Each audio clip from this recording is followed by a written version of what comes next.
शुक्रिया आपका, आप बहुत शॉर्ट नोटिस पे आए हैं। अगर आप इस तरफ डिस्टर्ब करते रहेंगे तो बात होगी नहीं। जैसा कि आप लोग जानते हैं, सबसे पहले तो अनिल, जिसको मैं अनिल कम और टोनी के नाम से ज्यादा जानती हूँ क्योंकि मैं इनके घर में पली बड़ी हूँ। मेरा कॉलेज और ये स्कूल में था तब जब मैं कॉलेज में थी, और सेठी साहब के बड़े सेठी साहब राम अंकल, तो वहाँ पली बड़ी हूँ मैं। और उस वक्त ये जमाना नहीं था जो आज है कि ये हिंदू है, ये मुसलमान है, इसको मारो, इसको पकड़ो, इसको ये करो, ये एंटी नेशनल, तो वो अलग जमाना था। वो आज मुझे बहुत अच्छा लग रहा है, ही इज बैक। तो जैसे आप जानते हैं कि मैं पिछले कई दिनों से जम्मू में हूँ और काफी डेलीगेशन से मेरी मुलाकात हुई। उसमें पार्टी के डेलीगेशन भी थे, इसके अलावा दूसरे डेलीगेशंस भी थे, और उनसे बात हुई और पता चला कि जो हमें बताया गया था 370 की इलीगल एब्रोगेशन के बाद कि जम्मू कश्मीर नहीं, बिलखुसूस जम्मू में दूध की नदियां बहेंगी, शहद होगा हर तरफ, सब बिल्कुल वो स्वर्ग जैसा बन जाएगा। मगर उसके मुकाबलतन जब हम देखते हैं जम्मू की समस्याएं और ज्यादा बढ़ गई हैं और ज्यादा प्रॉब्लम्स हैं। चाहे वो जो हमारे शिनाख्त की बात हो, चाहे हमारे रोजमर्रा के प्रॉब्लम्स की बात हो, इकोनॉमी हमारी, हमारा सोशल फैब्रिक सारा जो है उस पे एक हमला हो रहा है। और रोज बरोज नए नए ऑर्डर्स आते हैं, नए नए फरमान आते हैं। जैसा आपको मालूम है, लेटेस्ट फरमान है दरबार मुंह के हवाले से। देखिए, जो 370 या 35 से जो डोमिसाइल लॉ हमारे, ये कोई हमें किसी बाहर के मुल्क ने नहीं दिए थे, बल्कि हमारे मुल्क के देने से पहले भी यहाँ के जो महाराजा थे उन्होंने यहाँ की टोपोग्राफी, यहाँ की डाइवर्सिटी को देखे जम्मू कश्मीर के लोगों की, कश्मीरियों की शिनाख्त, डोगरास की शिनाख्त को बचाने के लिए, मुस्लिम हिंदू को नहीं, सबको बचाने के लिए, शिनाख्त को बचाने के लिए ये कानून लाया था। और जब फिर जम्मू कश्मीर के लोगों ने फैसला किया कि हम हिंदुस्तान के साथ जाएंगे, हम पाकिस्तान के साथ नहीं जाएंगे, तो तब भी उन्होंने कहा था कि चूंकि हमारे कुछ कानून ऐसे हैं जिसकी वजह से हमारी शिनाख्त बरकरार है, वो कानून आपको रखने पड़ेंगे। मगर अब इसके एब्रोगेशन के बाद जो हम देख रहे हैं कि सबसे बड़ा टारगेट जो है, कह रहे थे कि सब कुछ ये पूरा मुल्क के साथ मिल जाएगा, जैसे कि पहले मिला नहीं था। जैसे पहले हमारी बाउंड्री कहीं और थी तो अब जाके मिली है। तो हम देखते हैं कि हमारे यहाँ हर चीज की, जैसे 370 खत्म करना सिर्फ उसका मकसद था जम्मू कश्मीर को लूटना। मामूली सी चीज है, बाजरी से शुरू कर लीजिए आप। बाजरी हो, पहले ये मंदिरों का शहर है, इसको शराब का शहर बनाना चाहते हैं। अब कम से कम अगर यहाँ के लोगों को, यहाँ के दुकानदार को उसका फायदा होता, वो भी बाहर के लोगों को उनका ऑक्शन दे दिया उसका। इसी तरह से आप देख लीजिए हमारे पावर प्रोजेक्ट चिनाब वैली में देख लीजिए, वहां भी जो बड़ी अच्छी अच्छी पोस्टें हैं वहां बाहर के लोग होते हैं, और हमारा पानी, हमारी बिजली बाहर जाती है। रैटले एक प्रोजेक्ट बचाया था मैंने अपने टाइम में, मैंने उसको नहीं जाने दिया था NHPC में, मगर उसको भी इन्होंने कर दिया। हमारे पास कुछ नहीं है, हमारी ट्रांसपोर्टर्स जो हैं इसको मुसीबत में हैं। टोल टैक्स, ये टैक्स, वो टैक्स, टोकन टैक्स, पता नहीं क्या क्या है। आप जानते हैं पेट्रोल की कीमतें कितनी बढ़ गई हैं। हमारे किसान मुसीबत में हैं। अभी मेरे पास मिले थे कुछ किसान ने कहा जो कनाल्स हैं, जो टेल एंड पे गांव हैं, उनका बेड़ा गर्क हो रहा है, उनको पानी नहीं मिल रहा है। इसी तरह दरबार मुंह का जो आखिरी फरमान आया है, ये भी हमारे महाराजा के वक्त में था। वो चाहते थे कि सर्दियों में लोग जम्मू कश्मीर जाएं, वहां इंटरेक्शन हो। ये खाली इसमें इकोनॉमी की बात नहीं है कि हमारे कश्मीर के लोग यहाँ आते हैं, खरीदारी करते हैं, बल्कि ये हमारा जो सोशल फैब्रिक है, जो हमारा भाईचारा है, ये उसकी बुनियाद, मैंने पहले भी कहा, अभी भी कहती हूँ, हालांकि कोशिश की जा रही है कि हिंदू मुस्लिम जो हमारे यहाँ जम्मू में जो भाईचारा है उसको ट्राइबल्स को तंग करके उनको जमीनों से खदेड़ के लिंचिंग करके उसको बर्बाद करने की कोशिश की जा रही है। मगर उसके बावजूद मुझे फख्र है, ये जम्मू अभी पूरे रियासत में क्या पूरे मुल्क में वाहिद एक ऐसी जगह है जहां असली हिंदुस्तान, हिंदू मुस्लिम सिख ईसाई कश्मीरी पहाड़ी डोगरा गुजर, आप बाजार जाओ आपको सब मिलेंगे। ऐसा अभी हमारी कश्मीरी वैली में नहीं है। वहाँ एक ही रंग के फूल हैं, यहाँ तरह तरह के फूल हैं, उसको बिगाड़ने की कोशिश की जा रही है। और ये कोशिश मैं उम्मीद करती हूँ कि जम्मू के लोग इसको कुलियतन कामयाब नहीं होने देंगे। मुगल रोड बंद किया, समथर रोड बंद किया, अब जाके उसको खोला, मुझे तो समझ नहीं आती है। देखिए ये जो है ये जमात जो है, जब किसी जमात को इतना अच्छा मैंडेट मिलता है तो वो सोने पे सुहागा हो जाता है। हमारे नौजवान जो पैरामिलिट्री फोर्सेस में जिन्होंने दौड़ लगाई, जिनको भर्ती होनी थी, 1500 का ऑर्डर निकाला, 4200 में से बाकी तकरीबन 2-2.5 महीने वो दरबदर खार होते रहे। किसी ने नहीं पूछा, जिस तरह पूरे मुल्क में किसान खार हो रहे हैं। कोई पॉलिसी नहीं है, एम्प्लॉयमेंट दिन ब दिन बेरोजगारी बढ़ती जा रही है, महंगाई बढ़ती जा रही है, लोग तंग पड़ रहे हैं। पहले कहते थे कि कश्मीर पिछड़ा हुआ है, जबकि हमारा कश्मीर, जम्मू कश्मीर, वो पूरे मुल्क में के जो इंडाइसिस हैं हमारे, वो काफी जगह हम बहुत आगे हैं। आप पता नहीं कब तक आगे रहेंगे। अगर इनका ऑन स्लॉट इसी तरह रहा हमारे ऊपर, हमारी इकोनॉमी के ऊपर, हमारे भाईचारे के ऊपर, मुझे नहीं लगता है कि हो सकता है खुदा ना खास्ता हमारी हालत गुजरात से भी बदतर हो जाए पॉवर्टी में। तो इसलिए मैं आज यहाँ जो है आप लोगों के सामने जो जम्मू की पॉलिसी प्रॉब्लम्स है, जो उनके मुश्किलात है, उन्हीं को मैं हाईलाइट करना चाहती। तो अगर आप कोई खास सवाल पूछना चाहते हैं पूछ सकते हैं।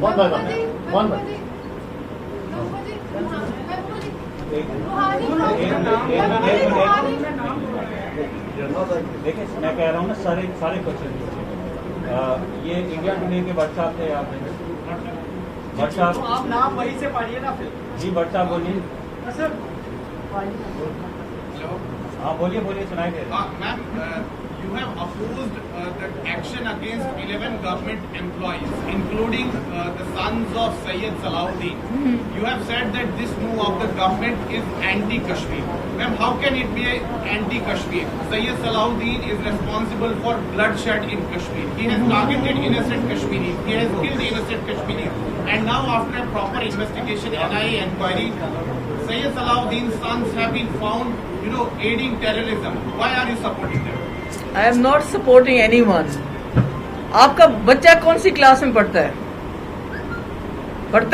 बच्चा आपका? बताइए ना मुझे, मैं सवाल पूछ रही हूँ आपसे। अच्छा, यहाँ तो बहुत सारे लोग होंगे ना जो मैरिड होंगे।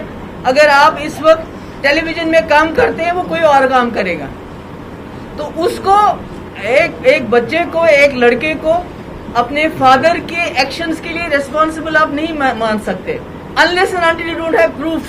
एक minute please let me finish.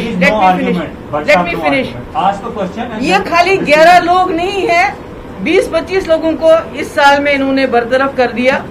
मैंने पहले भी बोला है, बार बोला है कि आप एक इंसान को कैद में डाल सकते हो, आइडिया को नहीं। You have to address the idea, जैसे वाजपेयी जी ने आइडिया को एड्रेस किया था। ये जो विच हंटिंग है, ये जो क्रिमिनलाइजेशन ऑफ डिसेंट हो गया है, इससे हमारा मुल्क आगे नहीं चलता है बल्कि पीछे जा रहा है। Thank you. देखिए, इंक्वायरी जजमेंट नहीं होता है। अभी इंक्वायरी चल रही है ना, ये जजमेंट तो नहीं है। अभी पिछली बार मुझे याद है गवर्नर साहब को किसी ने पूछा था किसी ऑफिसर के बारे में कि इसके बारे में ऐसे इंक्वायरी चल रही है। उसने कहा तब मैं एक्शन लूंगा जब रिपोर्ट आएगी। यहाँ तो इंक्वायरी अभी चल रही है, अभी प्रूव कुछ नहीं हुआ, तो आपने कैसे मान लिया कि वो कातिल हैं, वो खराब हैं? Let the facts come to the fore. Ma'am जिस तरह से कयास आ रहा है ये की जा रही है कि नेशनल कॉन्फ्रेंस दिल्ली में एक बयान देता है और कश्मीर में एक, जम्मू में एक। गुपकार का हिस्सा महबूबा जी आप भी है, क्या लग रहा है आपको कि इस तरह से कोई बांट तो नहीं होगा इस गुपकार अलायंस में? देखिए, गुपकार अलायंस को बिल्कुल उनको स्ट्रांग रहना है, यकजहती रखनी है, क्योंकि जम्मू कश्मीर के लोगों की उम्मीदें जुड़ी हैं इसके साथ। तो अगर कोई हम में से कोई alliance partner Indian individual party capacity में कोई एक्शन करता है, कोई बात करता है, तो उससे पीएचईडी का कोई लेना देना नहीं। पीएचईडी वजूद में आई है दो इश्यूज पे, 370 और 35A।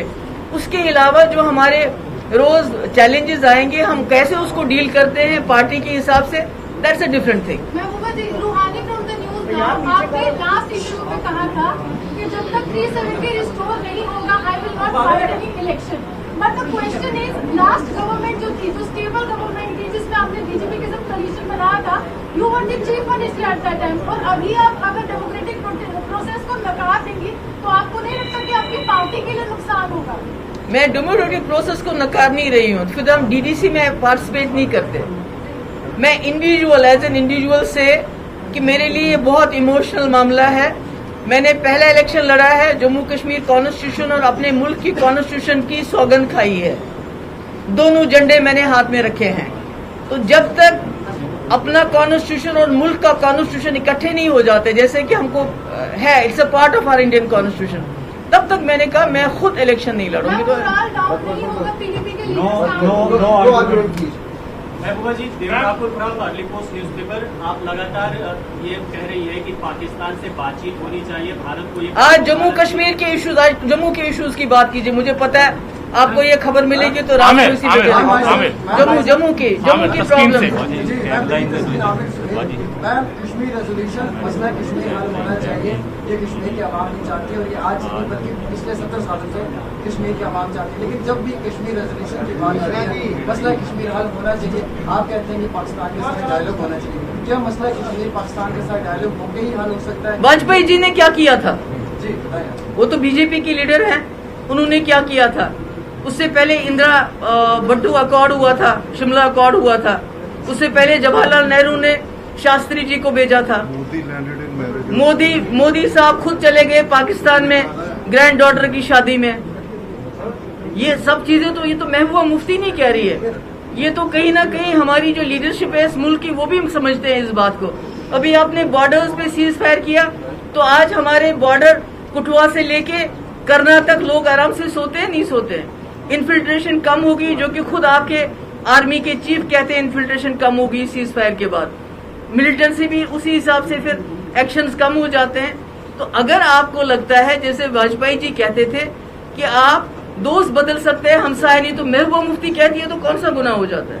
महबूबा जी, अभी महबूबा जी विशाल हुई यूएनआई से, मैम आप ही के हवाले से अभी जो रिसेंटली विजिट किया था डिलिमिटेशन कमीशन ने, आपका ये कहना था कि इसका आउटकम जो है वो प्री प्लान है। जब उनसे ये पूछा गया तो उन्होंने कहा कि अगर आउटकम प्री प्लान होता तो वो लोग यहाँ नहीं आते, और लगभग 800 के करीब लोगों से नहीं मिलते। इस पे आपका क्या कहना है? ब्रेक के बाद कुछ और अहम खबरें। पार्लियामेंट के मॉनसून इजलास का 19 जुलाई से आगाज हो जाएगा। पार्लियामेंट का मॉनसून सेशन 13 अगस्त तक चलेगा। लोकसभा स्पीकर ओम बिरला ने प्रेस कॉन्फ्रेंस में कहा कि उम्मीद है कि अरकान पार्लियामान अवाम के हुकूक और उनके हल के लिए ऐवान के वक़ार को बरकरार रखेंगे। सदन के सभी फ्लोर लीडर, सभी दल के नेताओं की बैठक होगी, जिसमें उन सब के विचार जाने जाएंगे। हमारी कोशिश है सदन में व्यापक चर्चा हो, विचार विमर्श हो, तर्क हो, ताकि हम सदन के माध्यम से देश की जनता का अधिकतम कल्याण कर सके, उनके बुनियादी मुद्दों को समाधान कर सके। जो भी माननीय सदस्य सदन में मुद्दा उठाता है, सरकार ने एक सार्थक पहल की है कि 377 के जो भी मुद्दे माननीय सदस्य उठा देते, पहले लोकसभा सत्र के अंदर 60%, 65% तक जवाब आते थे। अब 377 के जवाब विद इन 1 मंथ के अंदर उनको 95% के जवाब मिलते हैं। हमने कोशिश की है कि 19 तारीख को जब सत्र शुरू होगा उसके पहले सभी मान्य सदस्यों ने जो 377 के मुद्दे उठाए उनके जवाब मिलेंगे। शून्यकाल के अंदर भी जो विषय उठाए उसके बारे में भी सरकार ने बहुत गंभीरता से संज्ञान लिया है और उन विषयों को भी सरकार ने संज्ञान लेकर मान्य सदस्यों को अवगत कराया। कई के लिखित जवाब दिए गए, कईयों को डायरेक्शन दिए गए कि मान्य सदस्यों से मिलकर जिन तथ्यों को उन्होंने उठाया उनकी जानकारी प्राप्त करें और कैसे समाधान हो सकते हैं उसके विकल्पों को ढूंढें। कल यानी 13 जुलाई को तेलंगाना काबीना का अहम इजलास मुनक्किद होगा। इजलास के दौरान रियासत के मुख्तलिफ महकमों में खाली पड़ी तकरीबन 50,000 आसामियों को भर्ती करने की मंजूरी दी जाएगी। इसके अलावा प्रमोशन को भी ग्रीन सिग्नल दे दिया जाएगा। मरकजी हुकूमत ने रियासत में जोनल सिस्टम को मंजूरी दे दी है। पिछले चंद दिनों से तमाम महकमों से इस सिलसिले में डेटा भी हासिल कर लिया गया है। सरकारी जराये के मुताबिक रियासत के 32 महकमों में जुमला 50,000 से ज्यादा खाली पड़ी आसामियों पर भर्तियां होने वाली हैं। कल मुनक्किद होने वाले काबीनी इजलास में खाली आसामियों की भर्ती की मंजूरी के बाद इस सिलसिले में बाकायदा नोटिफिकेशन यानी जीओ भी जारी कर दिया जाएगा। यूपी में सीए के एहतजाज के दौरान हुए माली नुकसान की भरपाई के मामले पर सुप्रीम कोर्ट ने बड़ी राहत दी है। दरअसल सीए के एहतजाज के दौरान कई जायदादों को नुकसान पहुंचा था, जिस पर यूपी हुकूमत ने एहतजाज में शामिल लोगों से भरपाई करने के लिए बाकायदा नोटिस जारी कर दिया था। मामला सुप्रीम कोर्ट जा पहुंचा। सुप्रीम कोर्ट ने फिलहाल इस पर रोक लगा दी है। सुप्रीम कोर्ट ने कहा कि इसके लिए कानून बना है और ट्राइब्यूनल के जरिए ही कार्रवाई हो। सुप्रीम कोर्ट के इस रिमार्क के बाद उन लोगों को कुछ हद तक राहत मिली होगी जिनको यूपी हुकूमत की जानिब से इस सिलसिले में नोटिस मिला था।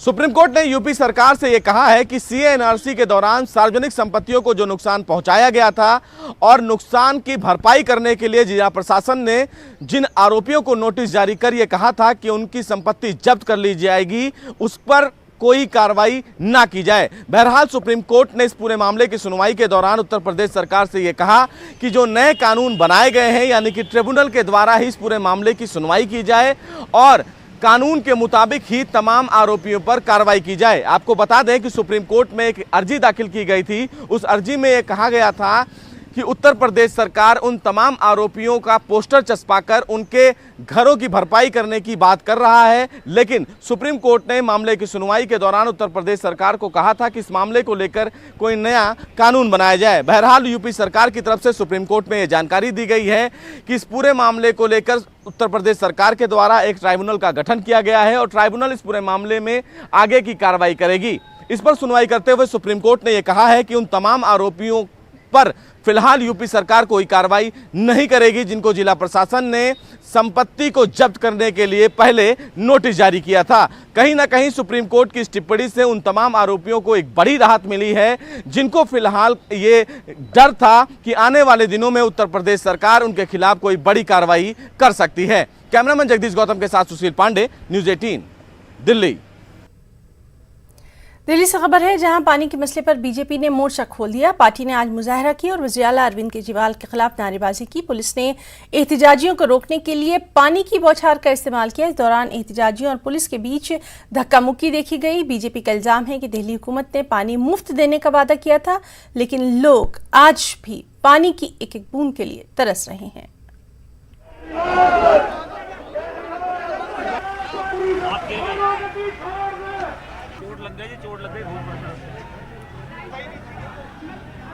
दिल्ली में जिस तरीके से लगातार पानी की समस्या बढ़ती जा रही है, इसी को लेकर आज बीजेपी अरविंद केजरीवाल सरकार के खिलाफ प्रदर्शन कर रही है। आप देख सकते हैं कि प्रदर्शनकारियों पर वाटर कैनन किया जा रहा है। उनका कहना है कि दिल्ली में पानी की समस्या है। यहाँ तक कि आदेश गुप्ता का यह भी कहना है कि उनके घर का पानी काट दिया गया है और दिल्ली सरकार ये कह रही है कि हरियाणा की तरफ से पानी उन्हें नहीं मिल रहा और लगातार जो बीजेपी के लोग हैं वो सड़क पर उतरकर प्रदर्शन कर रहे हैं। आप तस्वीरें देख सकते हैं कि उन पर वाटर कैनन किया जा रहा है। प्रदर्शनकारियों को रोकने की पूरी कोशिश यहाँ से की जा रही है। पुलिस दल यहाँ पर तैनात किया गया है। अब ये देखना होगा कि इस प्रदर्शन का क्या कुछ असर दिल्ली सरकार पर होता है। कैमरा पर्सन गौरव के साथ रचना, न्यूज़ 18, दिल्ली। मुल्क में पेट्रोल की कीमतों में इजाफे का सिलसिला लगातार जारी है। तेल कंपनियों ने आज एक नए अंदाज में पेट्रोल और डीजल की कीमतें तय की हैं। पेट्रोल की कीमत में फी लीटर 30 पैसे का इजाफा किया गया, जबकि डीजल की कीमत में 16 पैसे की कमी कर दी गई।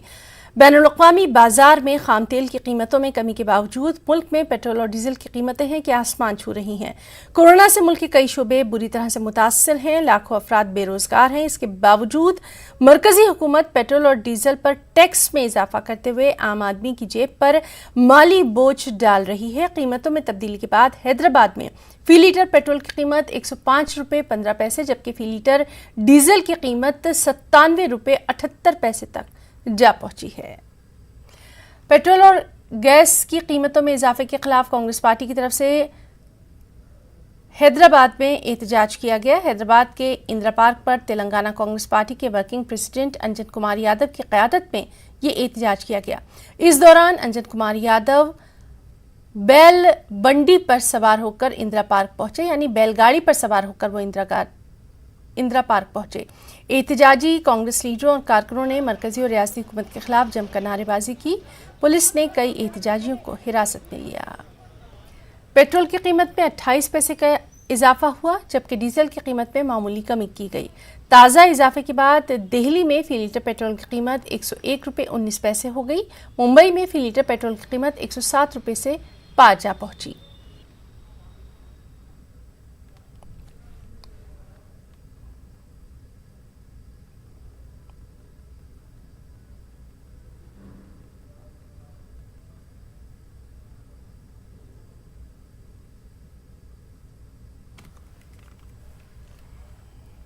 दिन भर दिन ये पेट्रोल का दाम और डीजल का दाम बढ़ते जा रहा है। इससे क्या हो रहा है बोल तो हम जैसे जो मिडिल क्लास फैमिली से और लोअर मिडिल क्लास फैमिली से जो डेली हमारे को जॉब करे तो ही हमारे को घर में चलता है, तो ऐसे लोगों को ये पेट्रोल के दाम और डीजल के दाम बढ़ने से क्या हो रहा है बोले तो ये जो बर्डन है हमारे ऊपर दिन भर दिन बढ़ते जा रहा है। सर आज के दौर नेटवर्क 18 फेडरल बैंक संजीवनी गाड़ियां पूरे मुल्क में कोरोना वायरस से मुतासर अजला में गश्त कर रही हैं। वैक्सीन की अहमियत के हवाले से बेदारी लाने की हमारी कोशिशों को आपकी तायद की अशद ज़रूरत है। आइए एक नज़र डालते हैं कि संजीवनी गाड़ियां किन इलाकों में हैं।